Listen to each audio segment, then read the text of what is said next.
দেখো আজকে যে চ্যাপ্টারটা পড়াবো সেটা হলো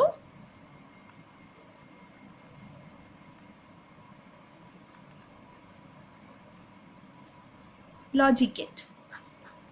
আজকে যে চ্যাপ্টারটা পড়াবো সেটা হলো লজিক গেট। তো লজিক গেট আমরা 11-এ খানিকটা পড়ে এসেছি, আবার একটু শুনে নিই। লজিক গেট কী দিয়ে তৈরি হয় না, আইসি বা ইন্টিগ্রেটেড সার্কিট দ্বারা লজিক গেট তৈরি হয়, যেটাতে কি হচ্ছে না সিগন্যাল গ্রহণের জন্য এক বা একাধিক ইনপুট থাকে এবং ফলাফল প্রদর্শনের জন্য একটি আউটপুট থাকে। তাহলে লজিক গেট আইসি বা ইন্টিগ্রেটেড সার্কিট দ্বারা তৈরি হয়, যেটাতে সিগন্যাল গ্রহণের জন্য এক বা একাধিক ইনপুট থাকে এবং ফলাফল প্রদর্শনের জন্য একটি আউটপুট থাকে। এবার চলে আসি যে লজিক গেট আমরা কেন ব্যবহার করি। লজিক গেট ব্যবহার করা হয় কোনো বুলিয়ান ফাংশন বা এক্সপ্রেশনকে ডিজিটাল সার্কিটের আকার দিতে। একটু বুঝিয়ে বলি, ধরো কোনো একটা বুলিয়ান ফাংশন আমি লিখলাম, capital F A comma B comma C equal to A B C plus A bar B C bar. এই একটা বুলিয়ান ফাংশন আমি লিখলাম। তো এই বুলিয়ান ফাংশনটাকে যদি আমরা ডিজিটাল সার্কিটের রূপ দিতে চাই তখন আমাদের লজিক গেট প্রয়োজন হবে। বুলিয়ান ফাংশনটা দেখেই তোমরা বুঝতে পারছো যে এখানে যে এ বি সিটা লিখলাম, এগুলো পরস্পরের মধ্যে গুণ অবস্থায় আছে। তার মানে একে যদি আমি ডিজিটাল সার্কিটের আঁকতে যাই তখন আমার কি ব্যবহার করতে হবে, অ্যান্ড গেট। তারপর দেখো এখানে প্লাস চিহ্ন আছে, এক্ষেত্রে আমাকে অর গেট ব্যবহার করতে হবে। এখানে এ কমপ্লিমেন্ট আছে, সি কমপ্লিমেন্ট আছে, সেগুলো করতে গেলে আমাদের নট গেট ব্যবহার করতে হবে। তো আমরা লজিক গেট কেন ব্যবহার করি? কোনো বুলিয়ান ফাংশন বা এক্সপ্রেশনকে ডিজিটাল সার্কিটের রূপ দিতে গেলে আমরা লজিক গেট ব্যবহার করি। লজিক গেট কাকে বলে বা লজিক গেটের ডেফিনেশন যদি জানতে চাই তাহলে যে কথাগুলো বলতে হবে সেগুলোই আমি বললাম, যে লজিক গেট আইসি বা ইন্টিগ্রেটেড সার্কিট দ্বারা তৈরি হয়, আর যেখানে কি থাকছে না, সিগন্যাল গ্রহণের জন্য এক বা একাধিক ইনপুট থাকে এবং ফলাফল প্রদর্শনের জন্য একটি আউটপুট থাকে। আর লজিক গেট আমরা কেন ব্যবহার করি না, কোনো বুলিয়ান ফাংশন বা এক্সপ্রেশনকে ডিজিটাল সার্কিটের রূপ দেওয়ার জন্য আমরা লজিক গেট ব্যবহার করি। এবার এই যে লজিক গেট আছে এটাকে আমরা দুটো ভাগে ভাগ করতে পারি। এই লজিক গেটটাকে আমরা দুটো ভাগে ভাগ করতে পারি। কি কি দেখো, ফার্স্ট হলো basic logic gate,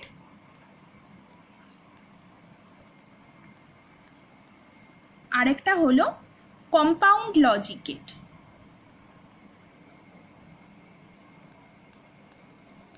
compound logic gate একটা হলো দেখো বেসিক লজিক গেট, আরেকটা হলো কম্পাউন্ড লজিক গেট। এই দুটো ভাগে আমরা লজিক গেটকে ব্যবহার করতে পারি।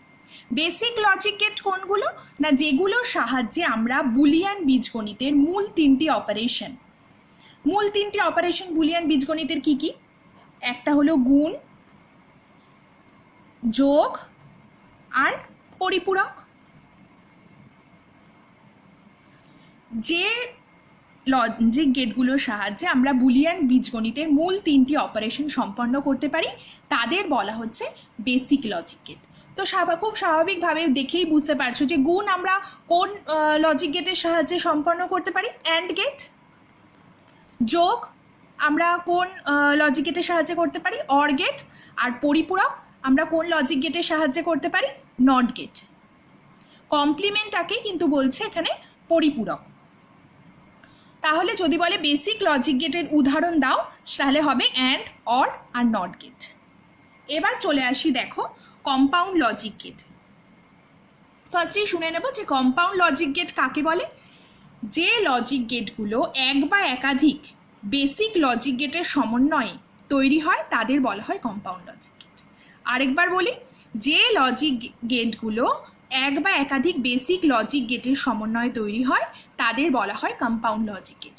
উদাহরণ দেখে নিই আমরা, ন্যান্ড গেট, নর গেট, জর গেট আর এক্স নর গেট। এই চারটে হলো দেখো কম্পাউন্ড লজিক গেটের উদাহরণ, ন্যান্ড গেট, নর গেট, জর গেট এবং এক্স নর গেট। এবার এই চারটে গেট কিভাবে কাজ করে, এই যে চারটে গেট আমরা জানলাম যে কম্পাউন্ড লজিক গেট, এই চারটে গেট কিভাবে কাজ করে সেটা আমরা একটু বাদেই জানব। তো ফার্স্ট যেটাতে চলে আসি সেটা হলো অ্যান্ড গেট।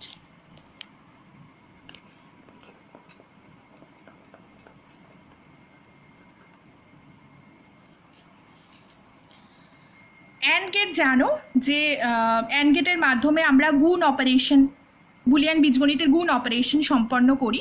তো ফার্স্টেই যেটা দেখে নেব যে অ্যান্ড গেটের প্রতীক বা চিহ্ন। এক্ষেত্রে দেখো দুটো ইনপুট থাকছে, ধরো এ বি, সেই ইনপুট দুটো নিলাম। প্রতীক বা চিহ্নটা দেখো এরকম বড় হাতের ক্যাপিটাল ডি এর মতো।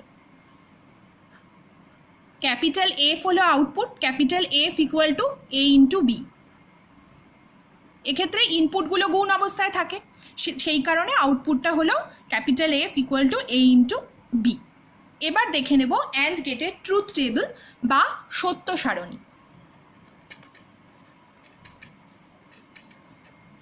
ট্রুথ টেবিল বা সত্য সারণী সেটা কিরকম হবে, ইনপুট লিখলাম, ইনপুট যে দুটো ইনপুট নিয়েছিলাম সেই দুটো লিখলাম, আউটপুটটা লিখলাম, F equal to A into B সেটাও লিখলাম। এবার দেখো ইনপুটের ক্ষেত্রে আমরা কি বসাবো, যে সম্ভাব্য মানগুলো হয়, দুটো ইনপুট যদি হয় তাহলে যে সম্ভাব্য মানগুলো হয় সেগুলোই ট্রুথ টেবিলে আমরা বসাই। তো সম্ভাব্য মান কটা হবে এখানে কি করে বুঝবো, যেহেতু এখানে দুটো ইনপুট আছে তো আমরা কি করব, যতগুলো ইনপুট থাকে, এটা 11-এ কিন্তু আমি বারবার তোমাদের বলেছি যে যটা ইনপুট থাকে সেটাকে যদি আমি 2 এর পাওয়ারে বসাই তাহলে কতগুলো সম্ভাব্য মান হবে সেটা আমরা পেয়ে যাই।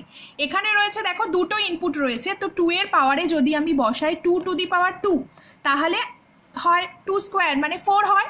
তো 4টা হলো সংখ্যা, সম্ভাব্য ইনপুটের সংখ্যা হলো 4। এখানে যদি আমার 3টে ইনপুট থাকতো তাহলে আমি কি বসাতাম, 2 কিউব, তা 2 কিউব ইকুয়াল টু 8, তখন আমার সম্ভাব্য ইনপুটের সংখ্যা হতো 8টা, 0 to 7 8টা হতো। তো এক্ষেত্রে দুটো ইনপুট আছে তাই সম্ভাব্য মান কটা হবে, এ বি এর 4টে হবে। তো সেগুলো আমরা বসিয়ে ফেলি, 0 0 0 1 1 0 1 1, এই চারটেই হলো সম্ভাব্য মান। তো অ্যান্ড গেটের ক্ষেত্রে গুণ অবস্থায় থাকে, আমরা সাধারণ গুণ করব, 0 ইন্টু 0 গুণফল হয় 0, 0 ইন্টু 1 গুণফল হয় 0, 1 ইন্টু 0 গুণফল হয় 0, 1 ইন্টু 1 গুণফল হয় 1, আউটপুটে তাই বসালাম 1। এটাই হলো আমার অ্যান্ড গেটের ট্রুথ টেবিল। তাহলে দেখো তোমরা অ্যান্ড গেটের প্রতীক বা চিহ্ন দেখলে, ট্রুথ টেবিল দেখলে, এর থেকে আমরা কি ডেফিনেশনটা কি পাই অ্যান্ড গেট, তাহলে যদি ডেফিনেশন বলি সেটা হবে যে হলো যে অ্যান্ড গেট এমন একটি ইলেকট্রনিক সার্কিট যার মাধ্যমে আমরা অ্যান্ড অপারেশন সম্পন্ন করতে পারি, যেক্ষেত্রে ইনপুটগুলো গুণ অবস্থায় থাকে এবং যেটাকে আমরা ডট চিহ্ন দ্বারা প্রকাশ করি। এক্ষেত্রে আউটপুটের মান তখনই 1 হয় যখন দুটো ইনপুটের মানই 1 হবে। এটাই হলো অ্যান্ড গেটের সংজ্ঞা। তো কিভাবে পড়বে, ফার্স্টে এই সংজ্ঞাটা পড়বে, তারপর প্রতীক বা চিহ্ন করবে এবং ট্রুথ টেবিল আঁকবে। আমি যেভাবে খাতায় একে একে বোঝাচ্ছি সেইভাবেই খাতায় তোমরাও একে একে প্র্যাকটিস করবে। এবার চলে আসি অর গেট।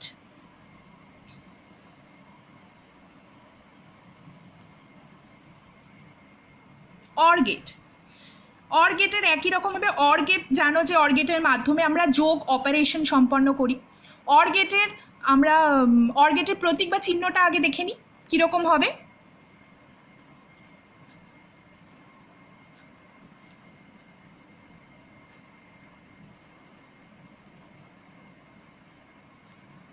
দেখো এ বি ইনপুট নিলাম, অর গেটের প্রতীক বা চিহ্ন আমরা এরকমভাবে আঁকি, আউটপুটে লিখলাম F equal to A plus B. A plus B এই কারণে লিখলাম কারণ অর গেটের মাধ্যমে আমরা যোগ অপারেশন সম্পন্ন করি। এবার দেখে নেব যে অর গেটের ট্রুথ টেবিলটা কীরকম হবে। একই রকমভাবে আঁকছি ট্রুথ টেবিল, দেখো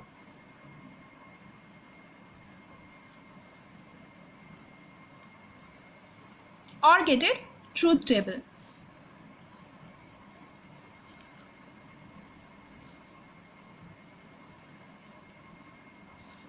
দেখো এ বি আউটপুটে লিখেছি F equal to A plus B.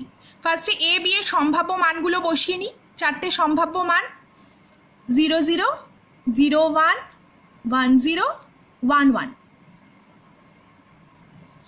এবার দেখো যে যোগ আমরা বাচ্চা বয়সে শিখে এসেছি সেই যোগই কিন্তু আমরা করব। 0 প্লাস 0 0, 0 প্লাস 1 যোগ করলে কত হয় 1, 1 প্লাস 0 যোগ করলে হয় 1, আর 1 প্লাস 1 যোগ করলে হয় 1। এটাই হলো অর গেটের আউটপুট। তাহলে দেখো তোমরা অর গেটের প্রতীক বা চিহ্ন দেখলে, অর গেট যোগ অপারেশন সম্পন্ন করে এটা জানলে, এবং ট্রুথ টেবিল দেখলে। এর থেকে আমরা অর গেটের সংজ্ঞা বা ডেফিনেশন কি লিখতে পারি না, অর গেট হলো একটি ইলেকট্রনিক সার্কিট যার মাধ্যমে আমরা যোগ অপারেশন সম্পন্ন করতে পারি, যেখানে এক বা একাধিক ইনপুট যোগ অবস্থায় থাকে এবং আউটপুট তখনই যে কোনো একটি ইনপুট 1 হলেই আউটপুটের মান 1 হবে। এটাই হলো অর গেটের ডেফিনেশন। এবার চলে আসবো যে গেটটাতে, সেটা হলো নট গেট। এবার চলে আসি যে গেটটাতে, সেটা দেখো নট গেট। নট গেটে কি হচ্ছে দেখো, আমরা কোনো ইনপুট দিই, নট গেটের মাধ্যমে আমরা যে কোনো ইনপুট দিলে সবসময় নট গেট তার বিপরীত মান প্রদর্শন করে। তাহলে নট গেট এমন একটি ইলেকট্রনিক সার্কিট যার মাধ্যমে আমরা যেটা ইনপুট দিই তার বিপরীত মান ফলাফল হিসাবে পাই। নট গেটের চিহ্ন দেখো, আমরা একটা ত্রিভুজের মতো চিহ্ন দিয়েছি, তার মাথায় একটা ছোট্ট সার্কেল এঁকেছি। এটা হলো নট গেটের প্রতীক বা চিহ্ন। নট গেটের ট্রুথ টেবিল খুবই সোজা হবে। কেমন হবে একটু দেখে নিই। নট গেটের ট্রুথ টেবিলটা একটু দেখব। ইনপুটে একটাই হবে ইনপুট, তাই জন্য লিখেছি A, output capital F equal to A bar. ও, যেটা বোঝাচ্ছিলাম, নট গেট কী কাজ করে, পরিপূরক অপারেশন। নট গেটের মাধ্যমে আমরা পরিপূরক অপারেশনটা সম্পন্ন করি। পরিপূরক বা কমপ্লিমেন্ট বোঝায় কিন্তু দেখো এরকম এর মাথায় আমরা হয় এরকম একটা চিহ্ন দেব, বা এরকম একটা বার আঁকবো, বা এরকম একটা চিহ্ন দেব। এইভাবে আমরা পরিপূরক বা কমপ্লিমেন্ট বোঝাই। যেটাই ইনপুট দেব, ধরো বি ইনপুট দিলাম, আউটপুট বোঝাতে আমরা কিন্তু বি এর মাথায় এরকম বার আঁকতে পারি বা এরকম চিহ্ন আঁকতে পারি। যেটা ইনপুট দেব তার বিপরীত মান বোঝাতে বা কমপ্লিমেন্ট বোঝাতে সবসময় এরকম একটা বার দেওয়া হয় বা এরকম একটা চিহ্ন দেওয়া হয়। এবার ট্রুথ টেবিলটা দেখে নিই। ধরো ইনপুটে দিলাম ট্রুথ টেবিলে 0, তাহলে আউটপুট হবে 1, আর ইনপুটে যদি 1 দিই আউটপুট হবে 0। এটাই নট গেটের ট্রুথ টেবিল। তাহলে নট গেটের সংজ্ঞা হলো, নট গেট এমন একটি ইলেকট্রনিক সার্কিট যার মাধ্যমে আমরা পরিপূরক অপারেশন সম্পন্ন করি। ইনপুটে যে মান দেওয়া হয় আউটপুটে তার বিপরীত মান পাওয়া যায়। এবার নট গেটের প্রতীক বা চিহ্ন আঁকলে এবং ট্রুথ টেবিলটা এঁকে দিলে নট গেট সম্পর্কে বলা সম্পূর্ণ হবে। তো এখানে দেখলে তোমরা শুধুমাত্র বেসিক গেটগুলো সম্পর্কে দেখলে, অ্যান্ড অর নট, যেটা মোটামুটি তোমরা 11-এ পড়ে এসছো।